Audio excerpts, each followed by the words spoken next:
All right. So, what have I learned or figured out during this quarantine and separation? See, patience, being understanding, being flexible, being open minded to others' viewpoints and concerns. What is not a concern to you might be a concern to others, and it's all about being a balance. But most of all, two areas come to mind. One is appreciating the small things that we just take for granted, like seeing all my adopted moms and dads at church, and you all know who you are. Our Sunday dinners with everyone, playing with the little ones, enjoying class with the little ones and having interaction with them.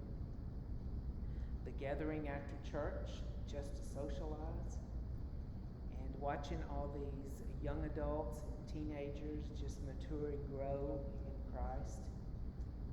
We hear that, but we don't get to see that face to face. The beautiful singing, ringing through the church rafters.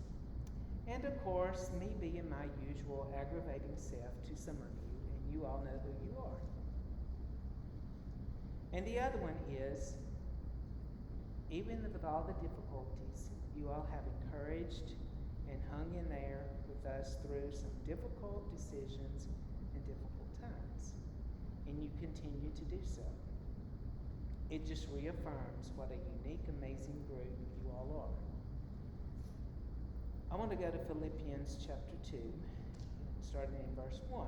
Therefore, if you have any encouragement from being united with Christ, if any comfort from his love, if any common sharing in the Spirit, if any tenderness and compassion, then make my joy complete by being like-minded, having the same love, being one in spirit and one in mind.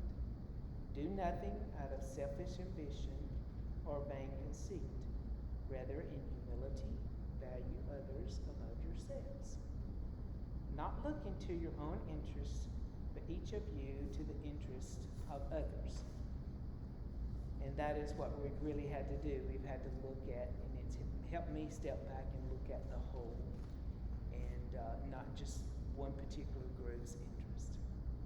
And then in chapter 14 it says, do everything without grumbling and arguing.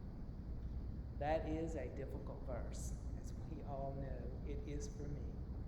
But I have learned that there are a lot of things that I would grumble and argue about that are just not important. So we appreciate you all for being flexible and understanding and dedicated. We love each and every one of you, and we can't wait till we can be back together to appreciate all the little small things that we do take for